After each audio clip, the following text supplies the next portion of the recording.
Na alegria do Espírito Santo, nós saudamos a você que nos acompanha no programa Razões da Fé, aqui pela Rádio Miriam Caravaggio 95.7 FM. Nós saudamos a você que nos acompanha na estreia do programa, nas quartas-feiras, das 8 às 9 da noite, mesmo momento em que acontece a estreia do programa nas redes sociais, YouTube e Facebook da Diocese de Caxias do Sul.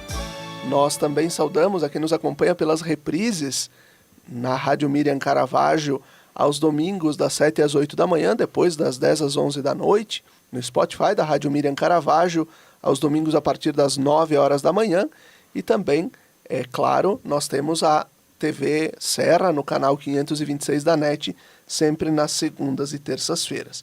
E nós, a partir dessa semana, temos uma grande novidade. A partir desta semana, o programa Razões da Fé também é transmitido e você pode nos acompanhar pela rádio Amar e Servir, da província dos Jesuítas do Brasil. Nossa saudação a você que nos acompanha pela rádio Amar e Servir. Nós te convidamos a se inscrever no canal da Diocese de Caxias do Sul no YouTube, basta procurar por Diocese de Caxias, ativar o sininho e para receber as notificações que nós, dos programas, dos vídeos que nós veiculamos semanalmente, inclusive o próprio Razões da Fé. Nós estamos, mais uma vez, no Razões da Fé, discutindo um pouco sobre espaço litúrgico, sobre objetos litúrgicos, o espaço enquanto tal, os móveis que são utilizados para não decorar, mas para harmonizar aquele espaço que é utilizado para as celebrações da Eucaristia, a celebração da palavra em nossas comunidades. Por isso o tema do programa de hoje, espaço litúrgico, ou melhor, o espaço litúrgico das nossas igrejas tem ajudado as pessoas a rezar? O espaço litúrgico das nossas igrejas tem ajudado as pessoas a rezar? Nós temos como convidado o Alessandro De Biasi, que é arquiteto e urbanista formado pela Universidade de Caxias do Sul, bacharel em filosofia pela UX também, e agora pela mesma instituição ele está fazendo a especialização em conservação de patrimônio arquitetônico.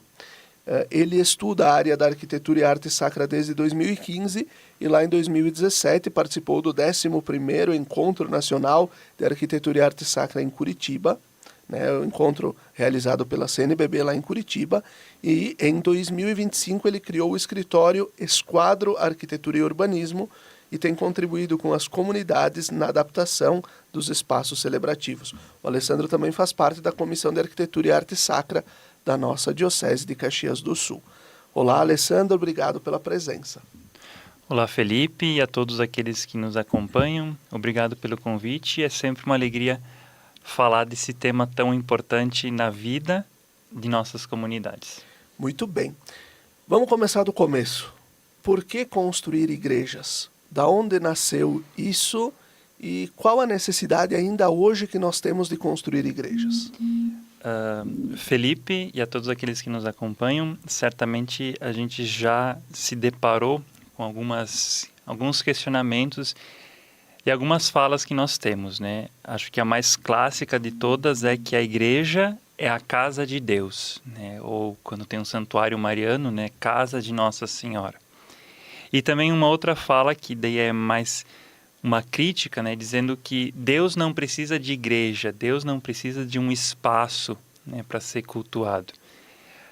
Quando a gente olha a história da nossa igreja, do desenvolvimento desse tema, nós percebemos que lá no início, lá nos primeiros séculos, segundo, terceiro século, a igreja tinha basicamente dois espaços, né, que eram as catacumbas, que eram grandes cemitérios subterrâneos, e ali eram colocados os corpos dos mártires, e também um outro espaço de celebração, né, que a gente hoje chama de Domus Ecclesiae. Nada mais era do que uma casa de família. Essa família abria a sua casa e as pessoas celebravam a fração do pão nesses ambientes. Algo que depois, com o tempo, as comunidades construíram espaços apropriados nesse mesmo sentido, né, uma Domus Ecclesiae, e ali celebravam, né? Quando a gente olha as palavras, Domus é casa, né? Ecclesiae, a assembleia. Então era a casa da assembleia, a casa da igreja. Hoje a gente utiliza a palavra eclésia, tanto no grego como no latim, como igreja, né? Então, o templo, ele é, em primeiro lugar, casa de uma comunidade, né? Ele é espaço de uma comunidade. E o templo sempre vem depois da comunidade, né? Porque a gente percebe, dentro da história da imigração italiana, por exemplo, né? Começava com capitel, né? As famílias se reuniam ali para, principalmente, a oração do terço, né? E depois foram construindo as igrejas de madeira e depois de alvenaria, né? Essa mesma ideia passa também para as comunidades urbanas, né? Na casa de alguém, depois adquire um terreno, um lote, e assim constrói a igreja, né? Então, a igreja, o templo, ele é sinal visível desse templo espiritual, que é formado por todas as pessoas batizadas que congregam naquela comunidade. Então, em primeiro lugar, a igreja ela é um espaço para a comunidade, é um espaço para nós. Nós precisamos de um edifício para nos encontrarmos, nos reunirmos para celebrar.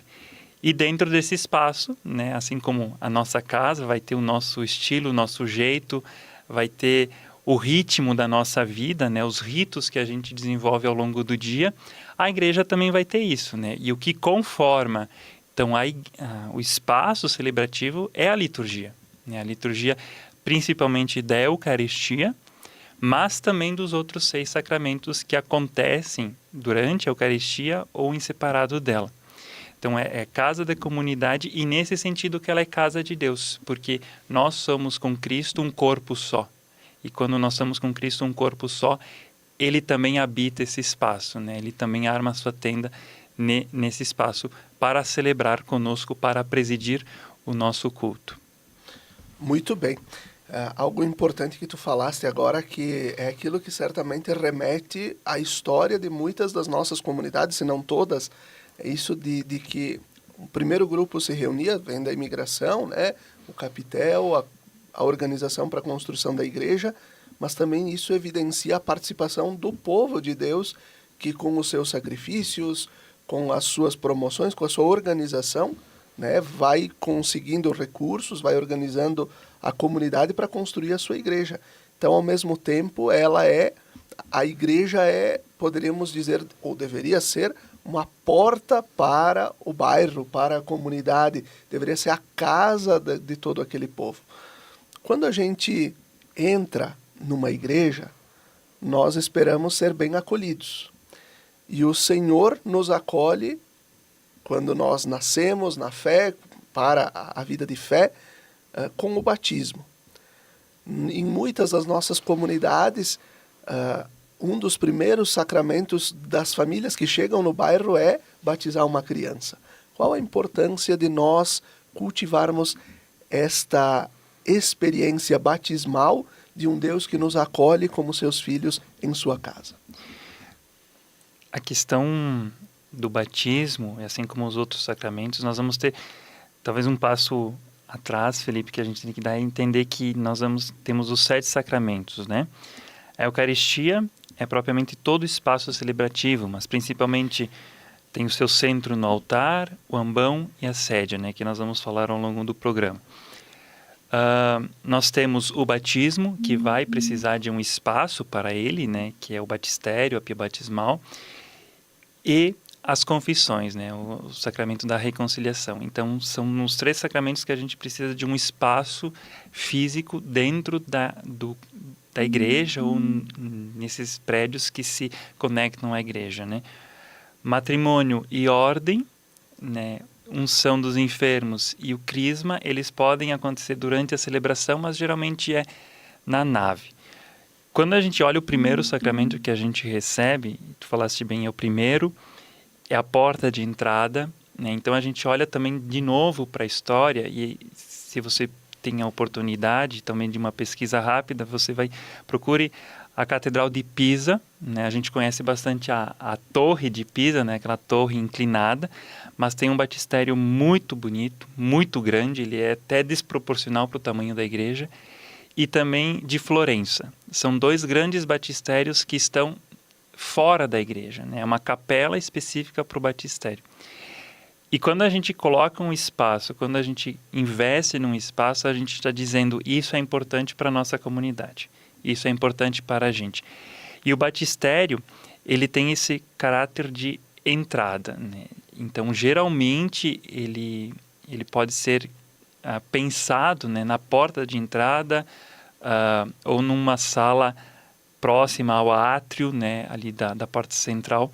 E ele vai ter esse lugar do batismo, da fonte, né? Então é importante ter a água para fazer esse rito, mas também o círio pascal, fora do tempo pascal, então ele é guardado, vamos dizer assim, no batistério, e também os óleos, né? Aqueles que são consagrados e abençoados na quinta-feira santa, depois nas comunidades ficam guardados no batistério. E ele tem esse ponto central, né, que é a pia batismal, onde a criança e o adulto é levado, né, e ali recebe esse primeiro sacramento. E talvez aqui tenha um ponto que a gente possa avaliar e retomar nas nossas comunidades, porque tem muitas igrejas, mas aquelas que a gente chama pré-conciliares, né, que foram construídas antes da década de 60, que preservam verdadeiros tesouros nesse sentido de batistério, mas hoje estão esquecidas, estão guardadas, né? Isso também é um sintoma dessa adaptação que a gente ainda está vivendo ao que o concílio nos pede, né? Ele não nos pede para deixar a pia batismal guardada, não, ele... E nem para fazer lenha. E nem para fazer lenha, isso aí, mas para valorizar. E quando a gente pensa, valoriza esse espaço, a gente valoriza o sacramento. E como é bonito, me chamou muito a atenção na ordenação diaconal do Eduardo Cantelli, que no final da celebração ele beijou a pia batismal, onde é que ele recebeu esse sacramento. Como é bonito a gente saber o dia, o horário do nosso nascimento, mas também o nascimento para a nossa fé e o lugar, né? Chegar na igreja e dizer, eu nasci para a fé aqui, nesse espaço. Então, é algo que a gente está prevendo agora nessas adaptações a gente recupera, né, traz à luz essa pia batismal que muitas vezes está guardada, né, e nos novos a gente prevê então esse espaço também para o batismo, não só para a igreja matriz, né, que é geralmente onde recebe os batizados, mas também nas capelas, porque o batistério na porta também vai nos ajudar a toda a celebração que a gente participa, toda vez que a gente entra naquela igreja, passar pela pia batismal e se abençoar, que era um costume que a gente tinha muito antes da pandemia, né? Por conta da pandemia isso foi se perdendo um pouco, mas passar pela pia batismal e se abençoar com aquela água que está lá. E então isso vale uma coisa, né? Pia batismal não é bacia de lavar salada do salão, né? Tem algo muito interessante nisso, é a fonte onde nós somos imersos, de onde nascemos de novo, somos lavados do pecado original e nos tornamos filhos da igreja, né? Filhos desta comunidade. Então precisa de fato ser algo digno para aquilo, para aquele sacramento. Entrando na igreja, Alessandro, muitas vezes a gente vê altares de madeira, outros de pedra, uns marmorizados, enfim. Existe uma regra ou simbologia específica que conecte o material do altar à teologia pós-Vaticano II? Nós temos alguns documentos, mas principalmente o que nos orienta nessas adaptações, na construção, é a introdução geral do Missal Romano, né? Esse material que organiza e dá orientações de como a igreja pede que as coisas sejam, né? E nesse sentido, ele prioriza a pedra, né? Por ser algo difícil de mover, né? Então, já puxando nesse sentido, né? Então, a pedra para que o altar seja fixo, né? Tem o sentido da carta de São Pedro, né? Que nós somos pedras espirituais desse edifício espiritual, né? E a pedra, ela vai materializar esse sentido, né? Vai dizer, é algo fixo, importante, pesado, né? Então isso dá segurança, é como se fosse a âncora do templo, né? Todo o edifício, todo o projeto a gente pensa a partir do altar, então ele norteia todo esse caminho. Existem, claro, situações, né? Nós não podemos aqui projetar uma igreja aleatória ou imaginária, né? Cada igreja, cada comunidade é uma igreja, é uma comunidade que precisa ser pensada especificamente, né? Então, tem situações que a gente pode utilizar, sim, a madeira, né? Principalmente quando, por exemplo, existem os retábulos nesses edifícios, né? Que são tesouros que a gente também tem que manter como memória, como beleza, né? Para as pessoas entenderem o que é o retábulo. O retábulo é geralmente aquilo que a gente chama de altar-mor, né? Que é aquela peça, aquele móvel que fica no fundo do presbitério, né? O presbitério é essa área que geralmente a gente chama de altar, né? Mas é onde fica o presidente, os ministros, os coroinhas. E o retábulo, ele geralmente vai ter, então, uma mesa onde antes do concílio era celebrada a missa. Essa mesa tem uma pedra, que geralmente a pedra d'ara, que ali tem as 5 cruzes, mais uma relíquia. Esse era o altar antes do concílio, né? Todo o retábulo era um suporte, era um adorno, porque o altar era a pedra d'ara. E no retábulo a gente geralmente vai ter a imagem do padroeiro no centro, a imagem de Nossa Senhora, São José, os santos assim que tem uma devoção importante dentro da comunidade. E tem uma beleza artística muito grande. Na nossa região, a gente geralmente tem 2 estilos, né? Que é aquele que apresenta a madeira, né? Invernizada, então é a cor da madeira mesmo. E aqueles que foram marmorizados, então receberam uma policromia, uma cor, né? Imitando o mármore. Isso também é muito importante de se manter, preservar e restaurar, porque é algo que vem dos nossos imigrantes, né? Na Itália, se a gente observar, os retábulos todos são em mármore, são em pedra, né? Quando eles vêm para cá, eles não têm esses materiais, então eles imitam, né, na madeira, aquele desejo que eles tinham de dedicar o melhor para Deus, né? E quando a gente pensa, então, o novo altar, essa adaptação litúrgica, né, das igrejas pré-conciliares para o novo rito, então a gente observa aquilo que adorna melhor, aquilo que harmoniza melhor, se é a pedra ou a madeira. Mas o Missal Romano, a Introdução Geral, nos prioriza a pedra, né, nesse sentido de ser algo fixo, né, de ser âncora para a igreja, né, de que esse sentido espiritual, né, de ser pedra, como todos nós somos pedras vivas desse templo espiritual. Muito bem. Nós vamos para essa última pergunta do bloco e depois a gente vai seguindo a reflexão. Mas ainda seguindo sobre essa questão do altar. O que mudou na percepção do fiel quando o altar deixou apenas de ser um balcão, como era lá no retábulo, onde era uma mesa quase grudada na parede, né, lá no fundo, para se tornar uma mesa no centro do olhar das pessoas, né? Isso diminuiu o sentido do sacrifício de Cristo, ou ampliou esta ideia de banquete, de festa, de celebração da comunidade? Isso é uma novidade, um retomar, aliás, do Concílio Vaticano II, né? Olhando os primeiros séculos da Igreja, como os primeiros cristãos celebravam, como a evolução, né, foi configurando os ritos e o novo desejo da Igreja com o Concílio Vaticano II, né? Ele apresenta essa igualdade, né, entre o sacrifício e o banquete. Então, o altar é ao mesmo tempo a pedra onde o Cordeiro de Deus é sacrificado, né, o sacrifício incruento de Cristo, mas também ele se dá como alimento, né? Então tem essa dimensão do banquete. Penso que a gente esteja numa adaptação. Aliás, a gente vai levar muito tempo ainda para compreender tudo aquilo que o concílio pede. E isso, o Papa Leão, inclusive, está fazendo catequese sobre os documentos do Vaticano II, né? Isso aí. E um dos últimos importantes documentos do Papa Francisco foi a Desiderio Desideravit, justamente alertava essa situação, né? E essa adaptação, ela é visível no espaço, né? Quando a comunidade improvisou um altar, e isso já se mantém há 60 anos, né?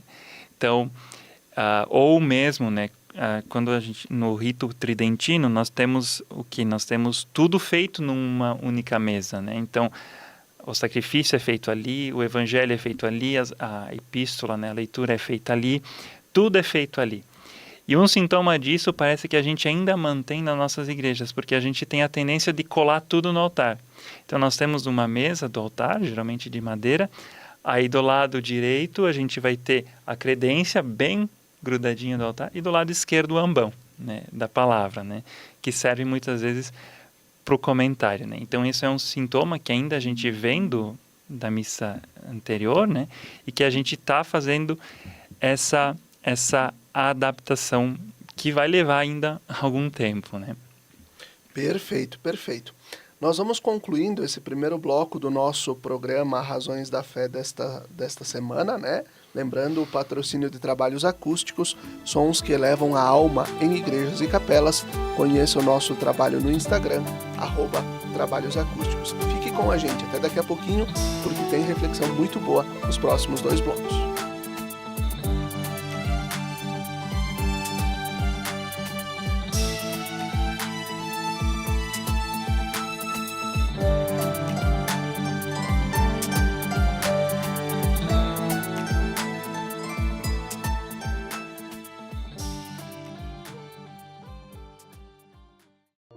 Lembrai-vos, ó Puríssima Virgem Maria, que jamais se tem ouvido que deixasseis de socorrer e consolar a quem vos invocou, implorando a vossa proteção e assistência. Assim, pois, animado com igual confiança, como a Mãe Amantíssima, ó Virgem das Virgens, a vós recorro, de vós me valho, gemendo sob o peso de meus pecados, humildemente me prostro a vossos pés. Não rejeiteis as minhas súplicas, ó Virgem de Caravaggio, mas dignai-vos de as ouvir propícia e de me alcançar a graça que vos peço. Amém.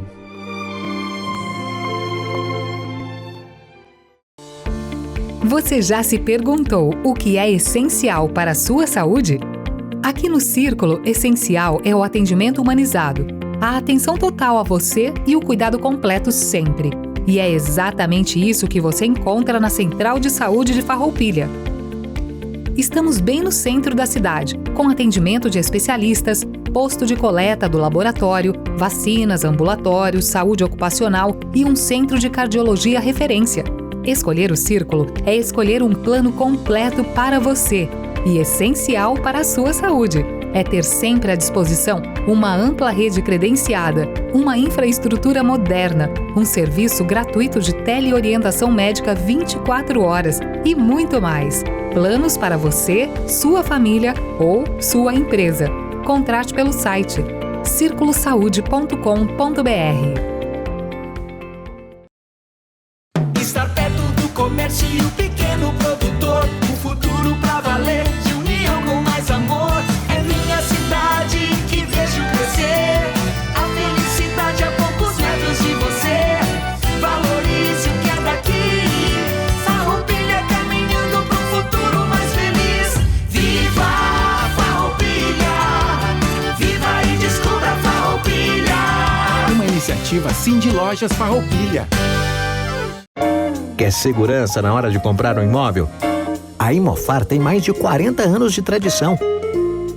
Tranquilidade total na hora de comprar? Isso você tem com a Imofar. Ligue 2109-5900 ou acesse imofar.com.br.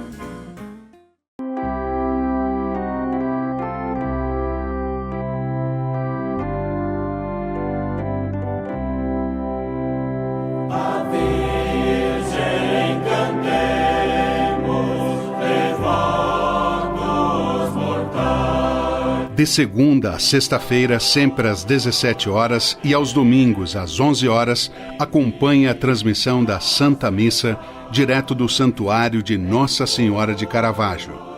Fique ligado na TV Serra, canais 26 e 526 da NET Claro. no Facebook e canal do YouTube da TV Serra Farroupilha, ou conectado ao nosso site www.tvserra.tv e reze conosco. Na Palavra de Deus e na Eucaristia, alimentamos nossa vida e fortalecemos nossa caminhada.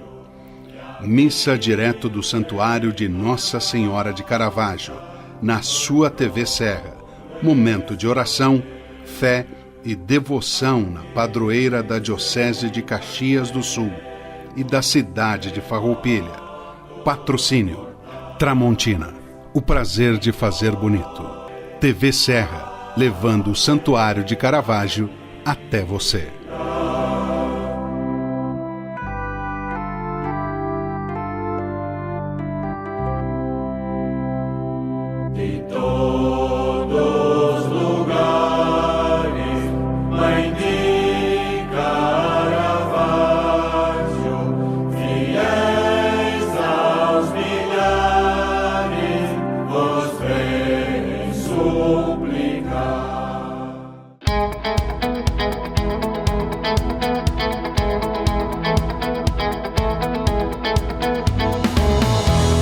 A Imofar carrega na bagagem mais de 48 anos de história. História essa que se solidificou através da constante realização dos sonhos dos seus clientes. A Imofar conta com uma equipe qualificada, pronta para oferecer um atendimento de excelência durante toda a jornada. Seja para comprar, vender ou investir, a Imofar é o elo perfeito entre o sonho e a realização. Confiança, agilidade nos processos e segurança é a nossa essência.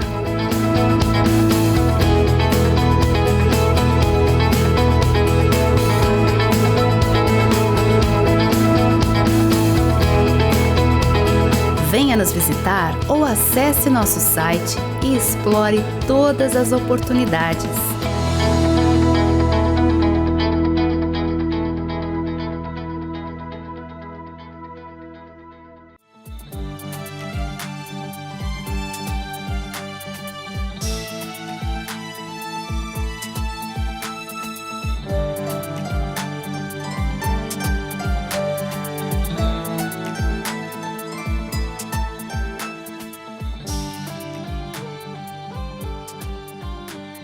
Estamos de volta com o segundo bloco do nosso programa Razões da Fé desta semana, aqui pela Rádio Miriam Caravaggio 95.7 FM, pelas redes sociais da Diocese de Caxias do Sul e agora também pela Rádio Amar e Servir da província dos Jesuítas do Brasil. Nós estamos refletindo sobre espaço litúrgico com o tema: o espaço litúrgico das nossas igrejas tem ajudado as pessoas a rezar? Nosso convidado é o Alessandro De Biasi, que é arquiteto e urbanista e trabalha com questões de organização da arquitetura e arte sacra já há vários anos. Alessandro, em muitas das nossas igrejas se usa uma estante, alguma coisa improvisada como lugar para fazer as leituras, a proclamação das leituras, do próprio evangelho, né? Por que a igreja insiste que o ambão tem que ser uma estrutura estável e digna, como de material nobre como o do altar? Porque ela também é alimento, né? Assim como a gente se alimenta da Eucaristia pelo altar, nós vamos nos alimentar da palavra de Deus que é proclamada, né? E a gente tem que ouvir bem, compreender bem aquilo que está sendo dito, né? E nós temos no início do cristianismo, né, esse espaço. Havia o espaço do ambão na igreja, né, que foi se perdendo até a total retirada dele com o Concílio de Trento, né. Existia sim o púlpito, né, que é aquele lugar elevado, geralmente também uma peça muito bonita, geralmente de madeira, né, mas também pode ser até dentro do próprio edifício, né, na parede do edifício da igreja. Mas ali servia para a pregação, para a homilia, não era para a proclamação da palavra. Então, o Concílio Vaticano II retoma esse espaço e diz que ele tem que ser nobre como o altar, né? Então nós vamos ter, a gente já conversou sobre o altar, o batistério, agora a gente está falando sobre o ambão. Todos esses espaços, o ideal é que sejam do mesmo material, com o mesmo desenho, para comunicar essa igualdade, essa proximidade desses polos, né? E depois nós vamos também ter a cadeira do presidente, né, que é a sede, que também se conecta com isso. E eu acredito que essa adaptação que a gente está vivendo também passa por compreender que a mesa da palavra, né, o ambão, esse lugar elevado, né, onde que a gente sobe para proclamar, também tem que ser um espaço generoso, amplo, nobre, digno, né? Junto a ele tem a questão do Sírio Pascal durante o tempo pascal, né? Ele é o lugar onde é proclamada a ressurreição. Do ambão é proclamado que Jesus ressuscitou, Jesus está vivo na noite da vigília pascal. Então, sim, ele precisa ser nobre e comunicar, né? Comunicar aquilo que ele é dentro do espaço, né? Ele é o espaço, a mesa da palavra, né? Muito, muito bom. Nós temos a sédia, né? Tu falava há pouco, que é a cadeira do presidente, né? Ela não é um trono, mas também não é uma cadeira qualquer.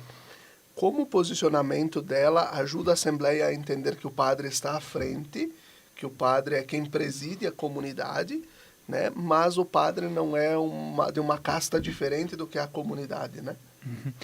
A gente percebe isso nas comunidades, né? Esse carinho, essa atenção com o padre, também por meio da cadeira, né? Que geralmente é uma cadeira diferente, né? Geralmente estofada, confortável, às vezes até de escritório, né?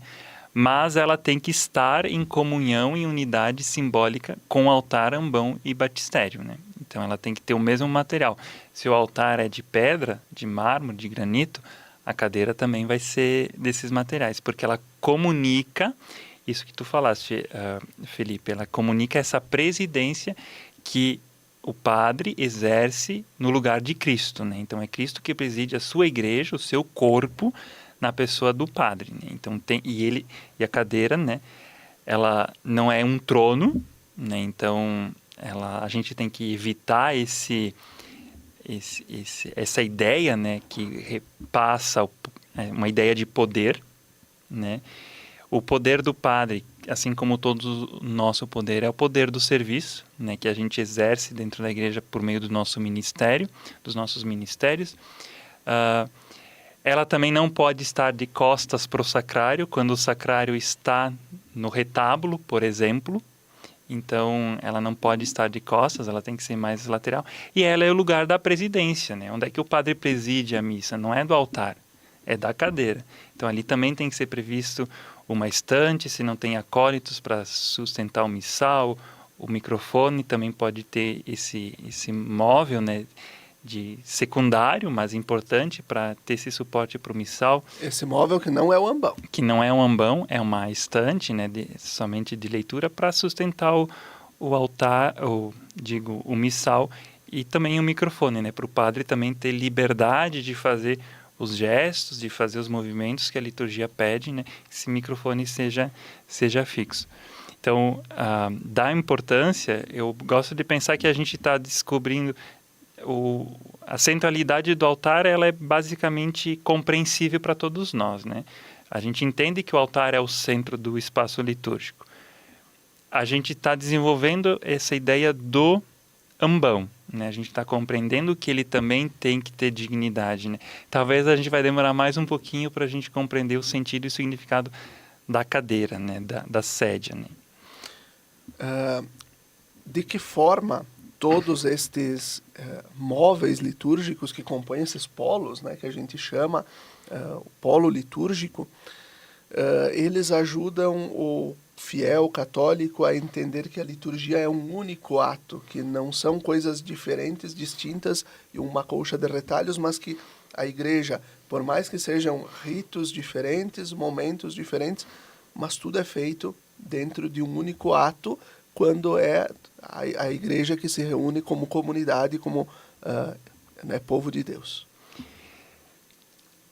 Quando a gente pensa o espaço litúrgico a partir do rito, né? Se a gente já começa a pensar o espaço litúrgico, às vezes não tem um acompanhamento profissional, ou faz porque gosta disso, uma pessoa gosta de tal coisa e coloca na igreja, a gente já perdeu esse sentido de unidade, né? Que liturgia é tudo isso, né? É as flores, é o canto, é os gestos, é o modo como se proclama a palavra, como o padre preside, é o ambiente, é a igreja, né?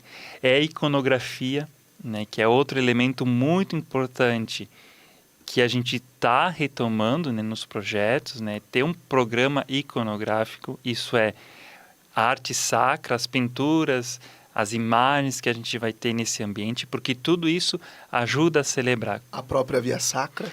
A Via Sacra, né, que é um devocional, né, que veio que entrou dentro do espaço, né, da igreja, mas é um caminho, né, é uma via, né? Então a gente às vezes até pensa nas comunidades que tem, a gente mantém e integra dentro do projeto, né, mas é tão bonito ver quando fora da igreja existe um espaço próprio para a Via Sacra, que dá esse sentido de caminho, né?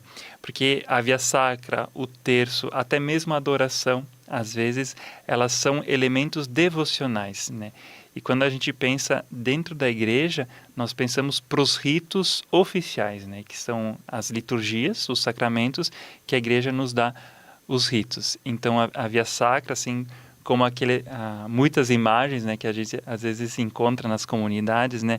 Quem sabe a gente pense a imagem do padroeiro, né, que é uma devoção comum a todos naquela comunidade, por isso que ele é o padroeiro, uma imagem de Nossa Senhora, né? Então, para não perder o foco do centro, né, que é a ceia pascal, a Páscoa de Jesus. Muito bem. O Vaticano II, ele trouxe a questão do uso do crucifixo, né, do crucificado, né, voltado para o povo, e em algumas comunidades se usa ele voltado para o padre, né? Qual a importância de o fiel manter esse olhar fixo na cruz enquanto a ceia vai acontecendo, né, olhando também para o sacrifício de Cristo? Nós vemos que em muitas igrejas se enche muito, né? Se bota o crucifixo no meio, mais as velas e tudo. Isso forma muitas vezes quase que uma grade que impede ao povo de Deus de visualizar aquilo que está acontecendo. Ao mesmo tempo que eu te faço essa pergunta sobre o crucifixo, eu também pergunto, quando a gente enche demais de elementos sobre o altar, que são importantes, mas que podem estar organizados de forma diferente, a gente expressa de fato esta ideia de banquete quando o povo não enxerga o que está acontecendo, ou nós mantemos aquela ideia somente do sacrifício? Acredito que o primeiro ponto seja essa questão da cruz, né, que quando a gente olha essa adaptação às novas igrejas, principalmente na nossa região, qual que foi a solução, né? Se constrói um espaço, vamos dizer assim, contemporâneo, com linhas mais simples, mais modernas, entre aspas, né? Mas a parte interna muitas vezes permanece com a mentalidade do Concílio de Trento, né? Eu digo isso porque a gente tem uma disposição de bancos iguais, um altar igual, né, somente afastado da parede, e no fundo o crucificado, o fundo da parede, o crucificado. A cruz, ela estava no retábulo sobre o sacrário, né? Quando acontece a reforma, e acho que aqui, Felipe, vale a pena a gente tomar o texto da introdução geral do Missal Romano, no número 308, ele vai dizer assim, quando ele fala sobre o altar: haja também sobre o altar ou perto dele uma cruz com a imagem do Cristo crucificado, que seja bem visível para o povo reunido. Então aqui alguns critérios, né? A cruz tem que estar em relação ao altar. Então, próximo, sobre a mesa, pendurado, suspenso sobre o altar, na lateral, mas é sempre em relação ao altar. Não é no fundo. O fundo, quando a gente pensa um projeto iconográfico, a gente pensa ele como a nossa esperança. O que nós esperamos? Então, é a plenitude do reino. Então, o fundo geralmente é reservado para essa imagem e também outras imagens de teofanias de Cristo, né? A transfiguração, a ascensão, Pentecostes e assim por diante. Então, é sempre nessa relação de festas, né? Talvez seja mais fácil da gente... Aquilo que a gente celebra na liturgia como festa litúrgica também pode ir para o fundo. Então, a cruz ela é sempre em relação ao altar. Uma cruz, diz o texto, né? Uma cruz. A gente tem que cuidar disso. A sobreposição de imagens. Se tem uma cruz, é aquela. Não tem outra. Com Cristo crucificado. Bem visível para o povo. Né? Porque é o povo que tem que entender e tem que perceber por essa relação altar e cruz, que aquele sacrifício que aconteceu na cruz, ele é atualizado pela liturgia sobre o altar. E é importante pensar, eu gosto de pensar assim, né? Se eu estou na porta da igreja e eu não vejo a cruz do altar, aquela cruz já não serve. Tem que ter outra. Tem que ter. Mas não é uma a mais, é uma que substitua aquela que não está aparecendo. Às vezes a gente coloca a cruz processional e isso é válido, é permitido. A introdução geral nos até sugere isso, mas ela tem que ser visível. Então, se você tem uma igreja com uma nave muito grande, então você está na porta e olha o altar e não vê a cruz, talvez tenha que repensar a cruz. E como repensar a cruz? No todo. Né? Não é simplesmente colocar uma cruz lá, é pensar ela com o ambão, com o altar, com a cadeira, com o batistério, pensar o todo para que ela comunique essa unidade. E isso vale para as velas também. Né? Então, o missal nos pede pelo menos 2 velas, então a gente tem que pensar esse suporte para as velas. Se o presbitério, que é esse espaço que vai ter o altar, ele é amplo, ele é grande, a gente pode pensar velas fora do altar. Então, em suportes específicos. Se for uma capela menor, com um espaço limitado, pode ser 2 velas sobre o altar. Não tem problema. Mas o todo tem que ser pensado, né? Tem que ser pensado num conjunto, nada isolado. Porque se a gente pensa isoladamente, um dia alguém coloca uma coisa, outro dia a gente coloca outra coisa, a gente não passa a ideia de unidade, de harmonia. E Cristo é a unidade, é a beleza, é harmônico. E às vezes fica parecendo que é zelo litúrgico, mas às vezes não é zelo litúrgico. Não, às vezes é gosto pessoal. E isso a gente tem que cuidar bastante, porque a igreja nos dá critérios, né? E esses critérios são lidos a partir da tradição, e aqui a tradição, essa primitiva, né? Da arte sacra primitiva, tudo isso para que a gente possa, né? Às vezes a gente faz reuniões com a comunidade, com o conselho comunitário, pensa se tem 10 pessoas lá e cada uma quer fazer o que quer, o que gosta. Não é assim. Às vezes o arquiteto também gosta de algumas coisas, mas ele entende que não é o adequado, né, para aquela comunidade, para aquele momento. Né? Então tudo isso tem que ser visto a partir do que a igreja nos ensina. E ela também pede, né, você falou do paredão, às vezes de velas que fica sobre o altar, ele nos diz para cuidar que o que está acontecendo sobre o altar seja visível. Então a gente tem que ver. Senão não teria o porquê virar o altar para o povo, não? Sim, e a gente reza com os sentidos, né? Então a visão, né? A gente tem que ver o que está acontecendo, a gente tem que ouvir o que está sendo proclamado, a gente tem que sentir, né? Sentir o gosto do pão eucarístico, né? Sentir o perfume do incenso, do ambiente. Então tudo isso a gente reza com os nossos sentidos. Né? Isso que tu falas, né? Vale muito. Também perceber se há um espaço proporcional ou desproporcional. Por exemplo, nem todos os lugares têm um altar do tamanho daquele da Basílica de São Pedro, né? Uhum. E às vezes é um altar bem menor e aí você enche de velas aí e aí o que está acontecendo sobre o altar não é visível para o povo. Eu acho que, falando agora da Basílica de São Pedro, a gente tem algumas questões históricas, né, que tem que ser respeitadas. Talvez a gente não possa validar aquilo que é feito no Vaticano para as nossas comunidades, né, porque é um outro contexto. Se a gente olha outras 2 basílicas, a Catedral de Roma, né, que é a Basílica de Latrão, e São Pedro São Paulo fora dos muros, a gente vai ver a sédia, a gente vai ver a cátedra no fundo da ábside. Né? Quando a gente olha a Basílica de São Pedro, a gente não percebe esse elemento, né? E quando a gente percebe as missas do Papa, nós vamos ver que conforme a liturgia, né, a posição do Papa muda, né? Geralmente é na frente do altar, mas às vezes ele está na lateral. Com o Papa Francisco, né, que estava com um pouco de dificuldade de mobilidade, então ele ficava mais no nível da Assembleia também. Então tudo isso são coisas que vão se adequando. Acredito que a gente não possa, né, tomar por exemplos outros espaços. A gente pode achar bonito, pode usar como referência, mas a nossa comunidade é a nossa comunidade. Tem uma realidade específica e o projeto ele vem, né, para solucionar isso, para dar um altar para a sua comunidade, que não vai ser repetido em nenhum outro lugar, e dentro da sua realidade, né?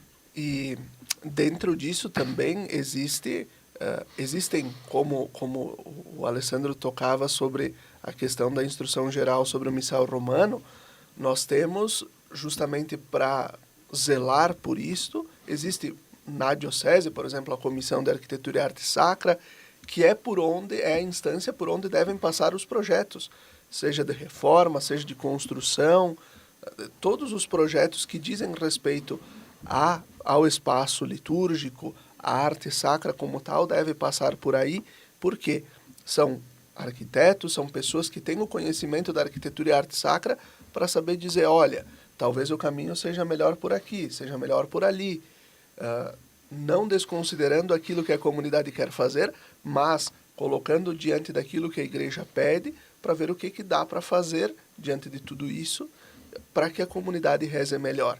Acho que aqui a questão mais importante é nada do que é feito, nada do que se pensa também em relação ao espaço litúrgico é por acaso.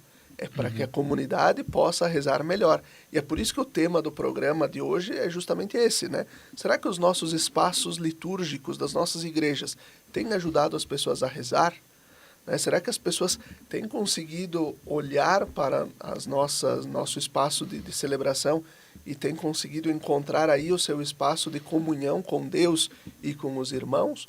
Ou ela olha lá para o presbitério, para o nosso altar, né? Como a gente chama, né, comum, né? E vê lá um monte de coisas que parece mais um depósito de materiais do que um espaço digno para a celebração da Eucaristia e para a celebração da palavra, para ouvir a palavra. Então são coisas interessantes que a gente pode ir também percebendo como vai acontecendo nas nossas comunidades e sempre sugerir, eu acho que propor melhorias para que a gente reze melhor nunca é demais. Talvez, Felipe, quando a gente fala liturgia, o curso de liturgia, a gente tem uma séria tentação de pode, não pode, né? Pode fazer isso, pode fazer aquilo. Acho que a gente tem que começar a pensar a partir de um outro critério. Tem sentido? Qual o simbolismo disso? Tudo aquilo que entra no espaço litúrgico, ele tem que ter um sentido e tem que ter simbolismo, né? E aqui retomo novamente a Desiderio Desideravi, que o Papa Francisco, ele chama muito atenção para isso, essa dificuldade que a gente está tendo de ler símbolos, né? Dessa relação, dessa linguagem simbólica. É compreender o sentido, o simbolismo do altar, do ambão, né? Qual que é o simbolismo do cordeiro que muitas vezes está esculpido nos retábulos, né? Então, essa dificuldade simbólica também passa para quando a gente tem essa relação com o espaço. E talvez esse encher de coisas, né, que às vezes não vai ter sentido nenhum, que é porque alguém gosta ou acha bonito, passa por essa dificuldade de compreender. Então, quando a gente propõe um projeto, não tem um ponto fora do lugar, porque tudo tem que ser harmonizado, tudo tem que conversar, né? Tem que passar essa compreensão de harmonia. E tudo tem que ser simbólico, né? Se não é simbólico, se não fala para aquela comunidade, para a nossa comunidade, então talvez o espaço litúrgico não seja o melhor lugar para ele, né? Talvez seja o jardim, um espaço no jardim, às vezes até na sacristia, mas dentro do espaço a gente tem que cuidar muito com aquilo que a gente coloca, porque tudo tem que comunicar essa realidade que a gente não vê, né, que a gente espera, né, que é o reino de Deus, e também essa antecipação dessa realidade, né, que é a ceia pascal, que é a liturgia, que é a celebração da Eucaristia. Então, cuidar com os símbolos para que eles comuniquem alguma coisa, né, e comuniquem para a comunidade, não só para uma pessoa, né, daquela comunidade. Muito bem. Nós vamos concluindo este segundo bloco do nosso programa Razões da Fé desta semana, lembrando o patrocínio de trabalhos acústicos, sons que elevam a alma em igrejas e capelas. Conheça o nosso trabalho no Instagram, @trabalhosacústicos. Fique com a gente, até daqui a pouquinho.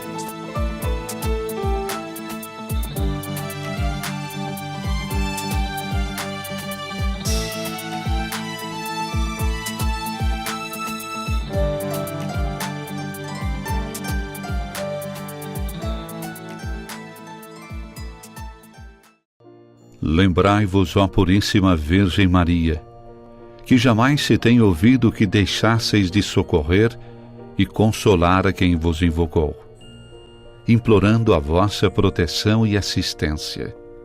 Assim, pois, animado com igual confiança, como a Mãe Amantíssima, ó Virgem das Virgens, a vós recorro, de vós me valho, gemendo sob o peso de meus pecados, humildemente me prostro a vossos pés. Não rejeiteis as minhas súplicas, ó Virgem de Caravaggio, mas dignai-vos de as ouvir propícia e de me alcançar a graça que vos peço. Amém.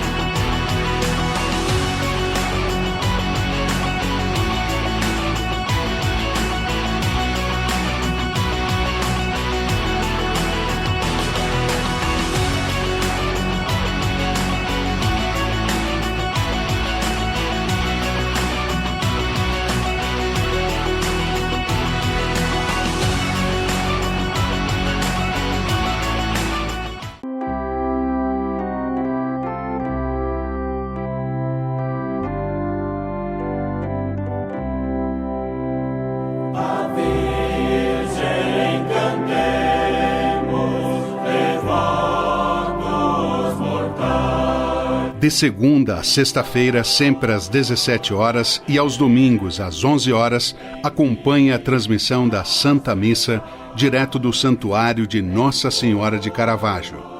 Fique ligado na TV Serra, canais 26 e 526 da NET Claro, no Facebook e canal do YouTube da TV Serra Farroupilha, ou conectado ao nosso site www.tvserra.tv e reze conosco. Na Palavra de Deus e na Eucaristia, alimentamos nossa vida e fortalecemos nossa caminhada. Missa direto do Santuário de Nossa Senhora de Caravaggio, na sua TV Serra. Momento de oração, fé e devoção na padroeira da Diocese de Caxias do Sul e da cidade de Farroupilha. Patrocínio Tramontina, o prazer de fazer bonito. TV Serra, levando o Santuário de Caravaggio até você.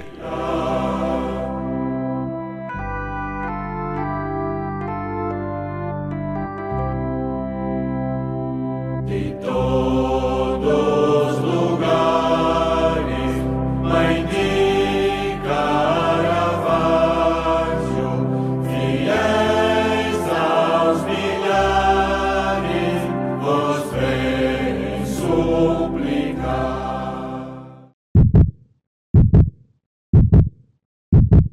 Um coração que nunca deixou de pulsar.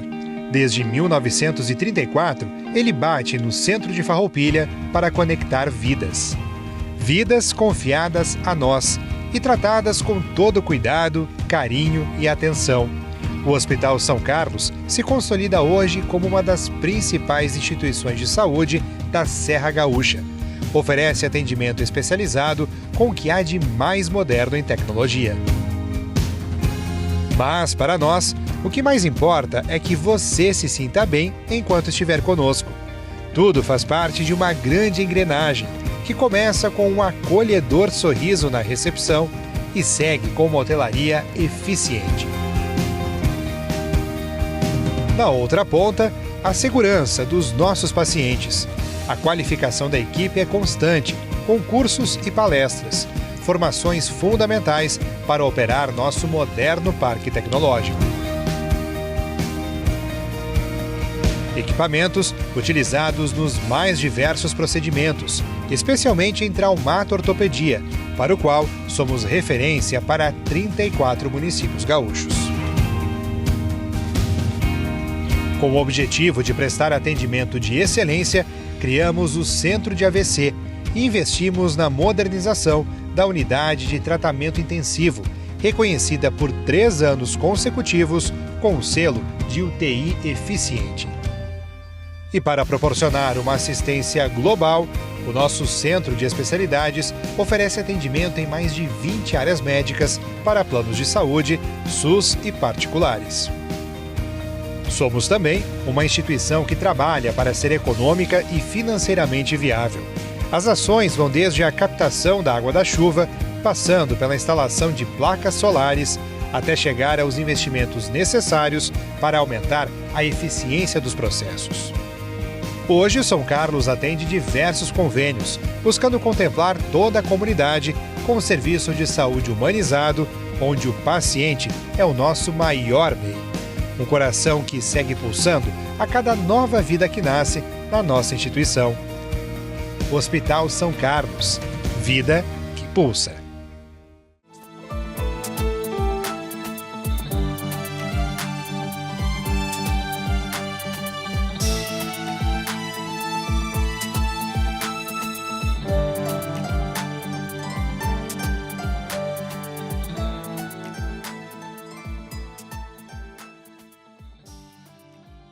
Estamos de volta com o terceiro bloco do nosso programa Razões da Fé desta semana, aqui pela Rádio Miriam Caravaggio 95.7 FM e também agora pela Rádio Amar e Servir da Província dos Jesuítas do Brasil. Agradecemos a você que nos acompanha pela Rádio Amar e Servir também, além das redes sociais da nossa Diocese de Caxias do Sul. Nós estamos tratando sobre espaço litúrgico, aquele espaço que nós utilizamos para celebrar a vida de fé na comunidade. Com o tema, o espaço litúrgico das nossas igrejas tem ajudado as pessoas a rezar? Nosso convidado é o Alessandro De Biasi, que é arquiteto e urbanista, formado pela Universidade de Caxias do Sul e que atua já há algum tempo com os estudos e a organização da arquitetura e arte sacra, também ajudando as nossas comunidades e paróquias da Diocese. Alessandro, a gente pode dizer que um bom sistema de som e também um bom sistema de iluminação são imprescindíveis, como o silêncio, como a voz clara e também como uma iluminação bem organizada e focada, né, transformam a arquitetura de uma igreja nos dias de hoje. A gente tem que, principalmente a liturgia da palavra, a gente tem que ouvir bem, né?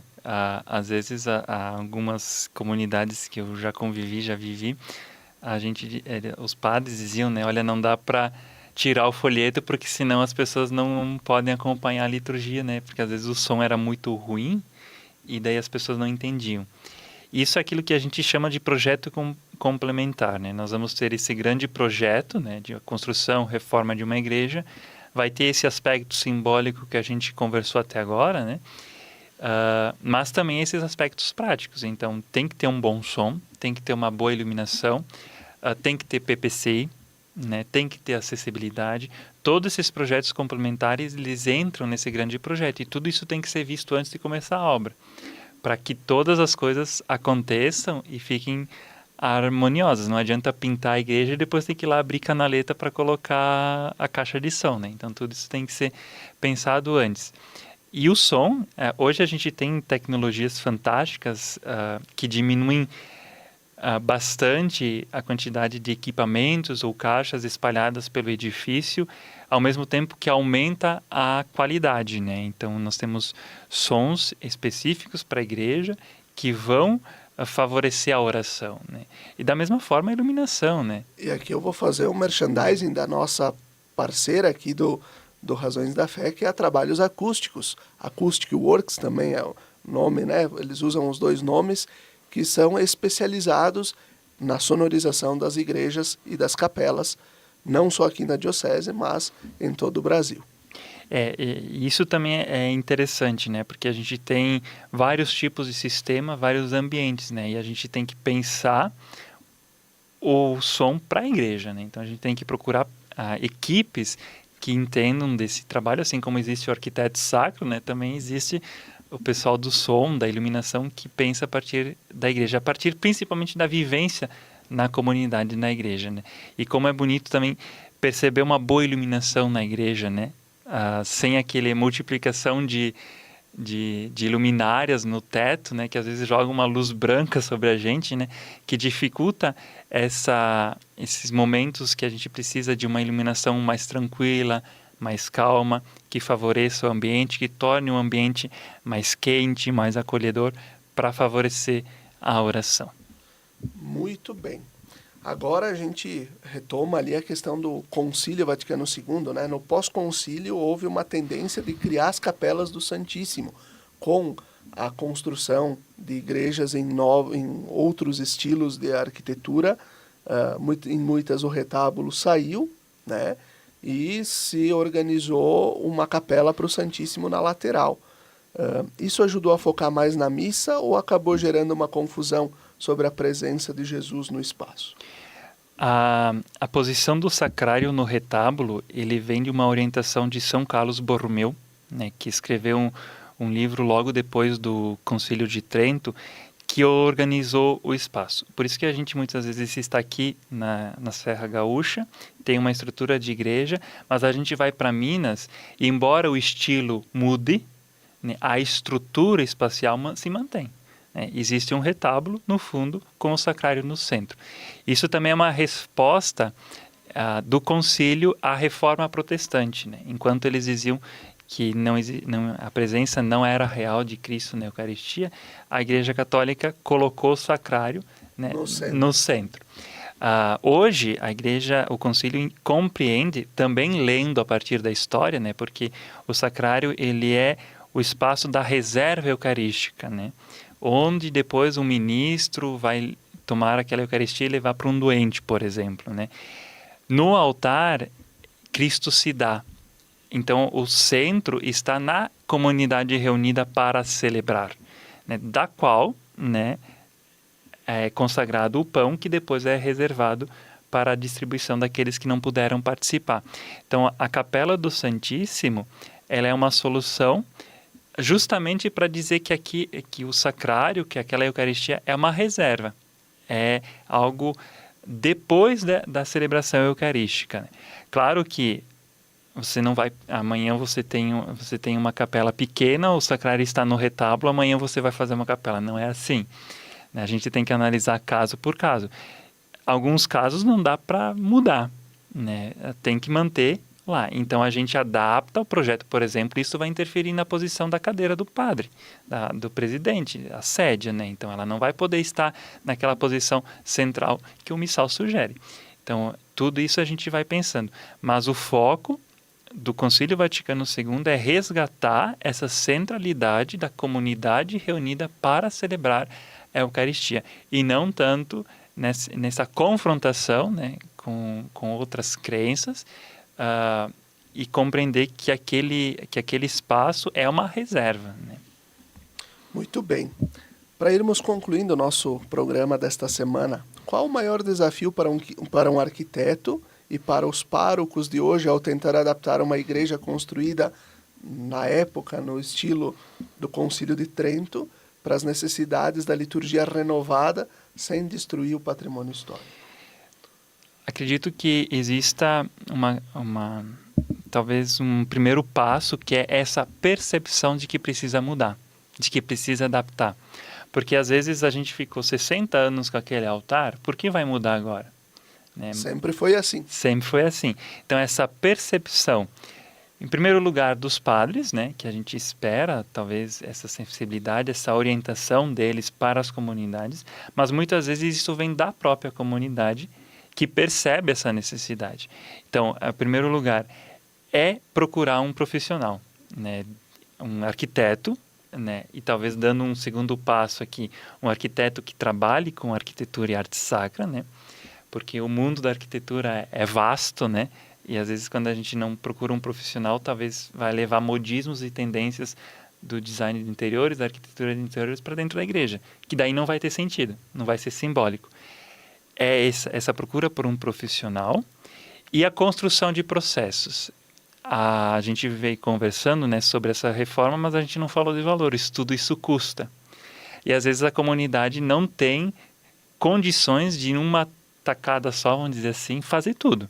Então tem que construir um processo, uma lógica de obra, para que uma coisa não interfira na outra. E ao longo de alguns anos, esse projeto seja levado ao cumprimento, né? Seja completo. Nesse tempo, vai mudar a equipe administrativa, vai mudar conselho e às vezes vai mudar de pároco. Então tem que ter uma equipe que acompanhe todo esse processo junto com o profissional para que o projeto que foi aprovado 5, 6 anos atrás, hoje seja completado plenamente, né? Então é essa compreensão que tem que ser de procurar um profissional, né, para ajudar a comunidade a fazer essa adaptação, perceber essa necessidade para poder celebrar melhor, e a construção de processo junto com o pároco, conselho da comunidade, equipe administrativa, às vezes até uma equipe específica para isso, né, para a obra. Um grupo de trabalho só para isso. Isso, às vezes algumas comunidades fazem. E a construção de processo para que tudo seja da melhor forma conduzido, né, porque isso leva tempo e um projeto ele vai garantir que o som, por exemplo, seja executado no momento certo. E quando a comunidade tiver condições de custear isso, né. E, claro, por óbvio, né, por mais que a gente comece a pensar o projeto no altar, geralmente ele é o último a ser executado, porque logo depois da execução do altar, dele estar pronto, vem a missa de dedicação, que é a missa inaugural desse espaço, né? Então, a dedicação desse altar, a bênção do ambão, da sédia, do espaço todo renovado com essa bonita celebração que é a dedicação. Presidida sempre pelo bispo da diocese. Sempre pelo bispo, geralmente é pelo bispo. Muito bem. Nós te agradecemos, Alessandro, por desprender do tempo para estar aqui conosco e nos ajudar a entender sobre o espaço litúrgico e nos ajudar também a compreender como é possível rezar melhor nas nossas igrejas. Nós desejamos a você uma abençoada semana, lembrando que o Razões da Fé tem o patrocínio de trabalhos acústicos, sons que elevam a alma em igrejas e capelas. Conheça o nosso trabalho no Instagram, @trabalhos acústicos. Até a próxima semana. Fique bem.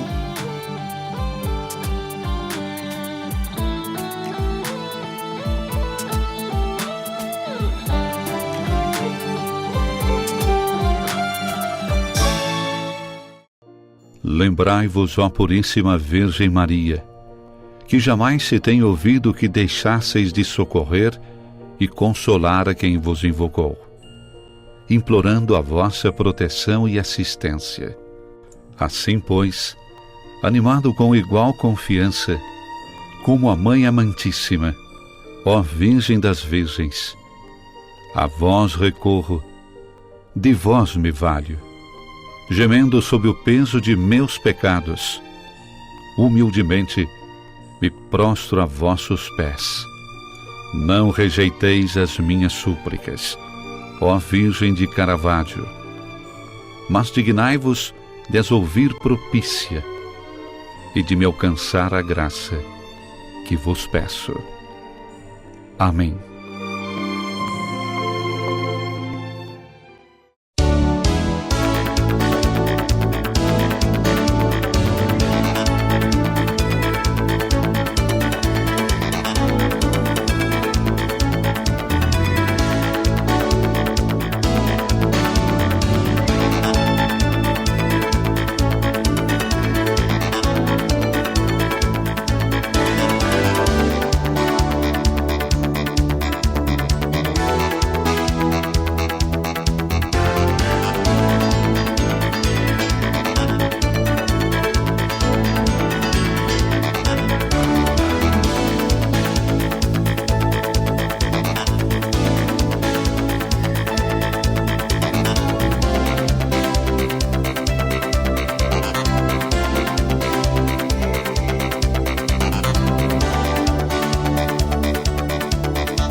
quando você usa um produto da Tramontina, você talvez nem perceba toda a história que está por trás dele.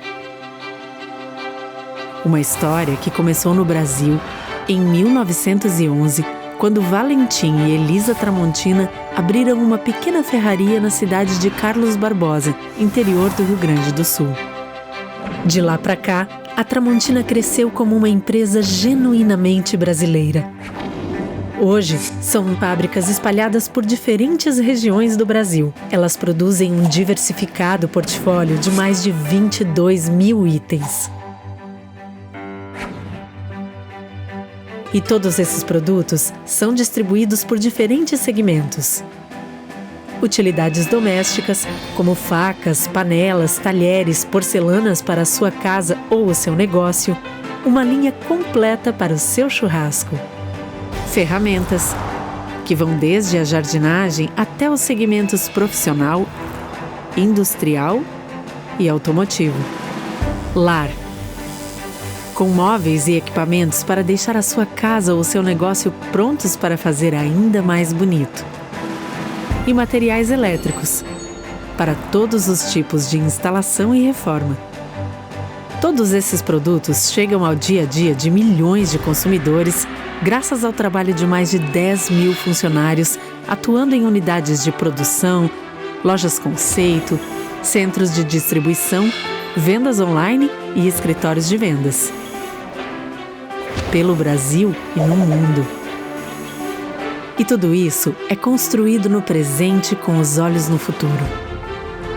Como o Tramontina Transforma, uma iniciativa voltada para a preservação de florestas, reciclagem e uso consciente de água e energia, impactando de maneira positiva o meio ambiente e a vida de milhares de pessoas. E tudo isso vem de um propósito que norteia o trabalho da Tramontina todos os dias. Porque a Tramontina é feita de pessoas. Pessoas como você, que se identifica com os nossos valores e que também preza pelo prazer de fazer bem feito. Tramontina, o prazer de fazer bonito.